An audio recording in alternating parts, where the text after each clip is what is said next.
নমস্কার। আজ স্বাধীনতা দিবস। বেকারের মুখপাত্র এখন একটি পরিবার, 2000 সদস্যের পরিবার। প্রত্যেককে আমার পরিবারের যারা রয়েছেন, আমার গুরুজনেরা, তাদেরকে প্রণাম। আমার বন্ধুস্থানীয় যারা রয়েছেন তাদেরকে শুভেচ্ছা, এবং যারা আমার ভাই বোন তাদের প্রতি প্রত্যেককে আন্তরিক ভালোবাসা। ভারতবর্ষ এবং চীন প্রায় একত্রে স্বাধীনতা লাভ করেছিল। দুর্ভাগ্যের বিষয়, চীন আমাদের থেকে 100 বছর এগিয়ে গেছে, কিন্তু ভারতবর্ষ বহু পিছিয়ে গেছে। ইস্যু মূলত দুর্নীতি। পশ্চিমবঙ্গের শিক্ষা দপ্তরের যে দুর্নীতি, সেটা বলে শেষ করা যাবে না। পশ্চিমবঙ্গের শিক্ষিত বেকাররা এখনও এই স্বাধীনতার স্বাদ পাচ্ছে কিনা আমি বলতে পারছি না। আজও আমাদের মনে হচ্ছে যে কোথাও না কোথাও আমাদের কণ্ঠ আটকে যাচ্ছে। তো আজ এই মহতী দিনে আপনাদেরকে একটা আপডেট দেওয়ার চেষ্টা করছি, যেটা হলো আপার প্রাইমারি জাজমেন্ট। আপনারা পুরোটা শুনবেন, পুরোটা বিস্তারিত শুনে বোঝার চেষ্টা করুন। অনেককেই আমরা বলতে শুনেছিলাম আপারের জাজমেন্ট নাকি বহুদিন আগে থেকে লেখা শুরু হয়ে গেছে, তিনি নাকি জানেন। আপারের জাজমেন্ট খুব দ্রুত বেরিয়ে যাবে। বর্তমানের অতীতের ভূত ভবিষ্যৎ বলে দেওয়া এক পত্রিকা, তারা বলেছিলেন যে 10 থেকে 11 তারিখের মধ্যে আপারের জাজমেন্ট হয়ে যাবে, জয়েনিং অর্ডার চলে আসবে।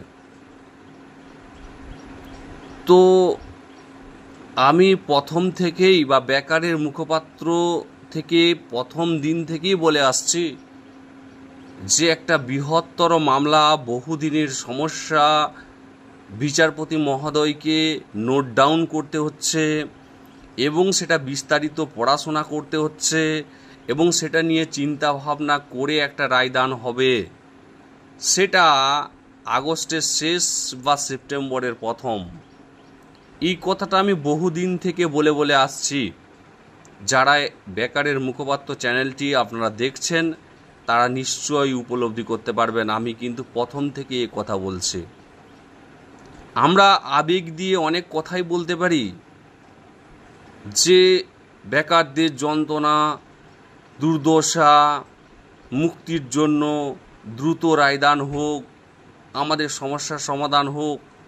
কিন্তু সমস্যার সমাধান এবং রায়দান যারা করবেন তাদের কাছে কাজটা কিন্তু বৃহৎ কঠিন কাজ। আমাদের মুখ থেকে বলতে কষ্ট হয় না, কিন্তু রায় যে দিতে হবে, সেই রায় দান করাটা কিন্তু খুব কষ্ট সাধ্য বিষয়। একবারটি ভেবে দেখবেন কেন কষ্টসাধ্য বিষয়। এটা যদি আপনারা পর্যালোচনা করেন তাহলে পরিষ্কার বুঝতে পারবেন যে রিজার্ভেশন পলিসি, এটা অনেককে বলতে শুনছি যে এটা সুপ্রিম কোর্টে গেলে ফু দিয়ে উড়ে যাবে। ম্যাট 638 টিম মনে করে রিজার্ভেশন পলিসি 200% চালু হবে। আর রিজার্ভেশন পলিসি যদি চালু না হয়, সুপ্রিম কোর্টে গিয়ে কানমলা খাবে।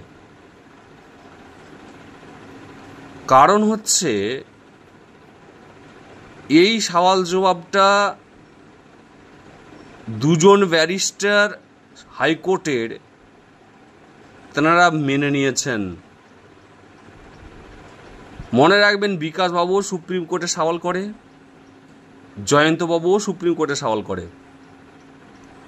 মনে রাখবেন যে আমাদের সাথেও সুপ্রিম কোর্টের আইনজীবীদের কথাবার্তা হয়ে গেছে। রিজার্ভেশন পলিসি 200% সঠিক, বিভিন্ন জয়েন্ট পরীক্ষায় এই প্রসেসই চালু আছে, এবং 200% যদি এইখানে সলিউশন না হয় তাহলে সুপ্রিম কোর্টে সলিউশন হবেই হবে, একদম নিশ্চিত করে বলছে। সিট আপডেট হওয়ার সম্ভাবনা প্রবলভাবে রয়েছে। সিট আপডেট না হলে এই সলিউশন কখনোই সমাধান হবে না। আর কোর্ট এই যে ম্যানুপুলেশন হয়েছে, সাদা হোয়াইটনারের যে ব্যবহার হয়েছে, যে পুনর্মূল্যায়নের ব্যাপারে অভিযোগ উঠেছে, সবার কেন পুনর্মূল্যায়ন হলো না, বেছে বেছে কেন পুনর্মূল্যায়ন হলো, যাদেরকে বাদ দেওয়া হলো তাদেরকে আবার কেন নেওয়া হচ্ছে, তার কিন্তু সদুত্তর সঠিকভাবে কমিশন দিতে পারছে না। এই জায়গাটাতে কোর্ট হস্তক্ষেপ করতে পারে যদি আইন অনুযায়ী কংক্রিট রায় হয়, আর যদি সমঝোতা কেন্দ্রিক কিছু হওয়ার চেষ্টা হয় তাহলে বিষয়টা আলাদা, দেখা যাবে আমরা মানতে পারি কিনা, বা ইন্টারভিউ যারা দিয়েছে তারা মানতে পারে কিনা। কিন্তু পরিষ্কার করে বলা হচ্ছে যে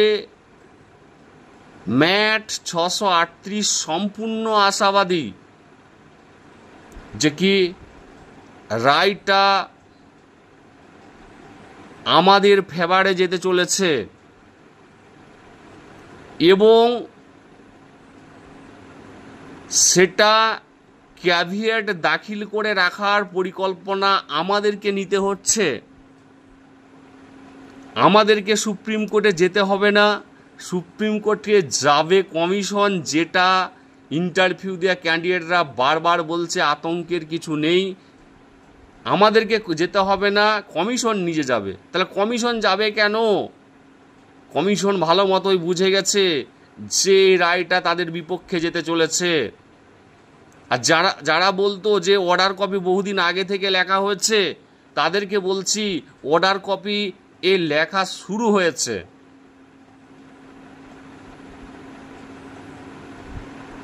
এটুকু মাথায় রাখবেন। যদিও বলা সম্ভব নয়, আমি এটা রাগের বশেই বললাম। জাজমেন্ট কখন হবে, কি হবে, এটা কখনো বলা যায়? বলা যায় না, অনুমান করা যায়। ম্যাট 638 সেটা আশা করছে, অনুমান করছে। শুনানি চলাকালীন সময় থেকে একদল মানুষ বলতে শুরু করেছে অর্ডার কপি লেখা শুরু হয়ে গেছে। কিভাবে, কেমন করে, এটা হয় নাকি? আমার কাছে যে খবর আছে সেই খবরের পরিপ্রেক্ষিতে বলছি, 1 সপ্তাহ আগে আমি খবর পেয়েছি যে এই নোট ডাউন চলছে, বিচারপতিরা সমস্যাগুলোকে নোট ডাউন করছে, তারপরে সেই প্রক্রিয়া সম্পন্ন হতে টাইম লাগবে। ওয়েট করুন, রায় নিশ্চিত করে বলছি ইন্টারভিউ থেকে বঞ্চিতদের ফেভারে আসবে, রিজার্ভেশন পলিসি চালু হবে, এবং পরিষ্কার করে বলা হচ্ছে সিট আপডেট হবে। সিট আপডেটের সংখ্যা না থাকতে পারে, কিন্তু কোর্ট বলবে আপনি 8(3B রুলস মানুন, 8(3B রুলস মেনে আপনি নিয়োগ দিন। এবং পুনর্মূল্যায়ন নিয়ে কিন্তু কোর্ট তার পজিশন নিতেই পারে, কোনো কিছু সিদ্ধান্ত নিতে পারে। তাই পরিষ্কার বলছি, আবেগ দিয়ে ভাববেন না, বিবেক দিয়ে বিচার বিশ্লেষণ করবেন। আমরা ক্যাভিয়েট দাখিলের জন্য প্রস্তুত রয়েছি, এবং ম্যাট 638 টিম সম্পূর্ণ আশাবাদী, এবং কে কথায় কি বলছে এটা নিয়ে আপনারা কেউ আতঙ্কিত হবেন না। দেখতে পাচ্ছেন না যে আমাদের পক্ষ থেকে এই যে কি জাজমেন্ট হতে চলেছে, এটা নিয়ে কোনো উচ্চবাচ্য নেই, আমরা নিশ্চিন্ত রয়েছে। কারণ কি না, আমরা জানি যে জাজমেন্ট আমাদের ফেভারে থাকবে, এটা একদম নিশ্চিত করে বলা যায়। শুধু বলবো ঐক্যবদ্ধ থাকুন, জোটবদ্ধ থাকুন। ম্যাট 638 কোন পথে চলছে সেটা শুধু লক্ষ্য রাখুন। মনে রাখবেন, ম্যাট 638-এর যিনি মেন পিটিশনার এবং আমাদের সবচেয়ে প্রিয় আইনজীবী বিশাখবাবু এবং রাজীব দা সত্যিকারের যে পরিশ্রম করছে এবং সত্যিকারের যেভাবে ওনারা কেসটাকে হ্যান্ডেল করছে, যেভাবে টাকা খরচ করছে এই কেসটাকে কেন্দ্র করে, এবং তারা যে পরিশ্রম করছে রাতের পর রাত, দিনের পর দিন, এটা অভূতপূর্ব, ভাবা যাবে না। টাকা খরচটার কথা বলছে একটাই কারণে, কারণ আমাদের বড় বড় আইনজীবীকে দাঁড় করাতে হয়েছে। সুবীরবাবু, জয়ন্তবাবু থেকে বড় বড় লয়ারকে আমাদেরকে বারবার তাদের সাথে ব্রিফ করতে হয়েছে, তাদের সাথে বারবার দেখা করতে হয়েছে, বারবার বোঝাতে হয়েছে।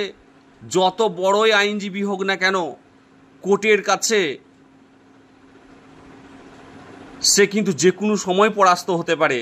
যদি আমরা কেস পিটিশনাররা যদি সজাগ না থাকি, আমরা যদি তাকে সঠিকভাবে ব্রিফ না করি, সঠিকভাবে কেসটা যদি না বোঝাই, তাহলে সে এজলাসে দাঁড়িয়ে বলবে এটা কি? তাহলে এই বোঝানোর কাজটা দিনের পর দিন করে গেছে বিশাখবাবু এবং রাজীব দা। তাই ওনাদেরকে আজকে স্যালুট বলছি এই স্বাধীনতা দিবসের প্রাক্কালে দাঁড়িয়ে।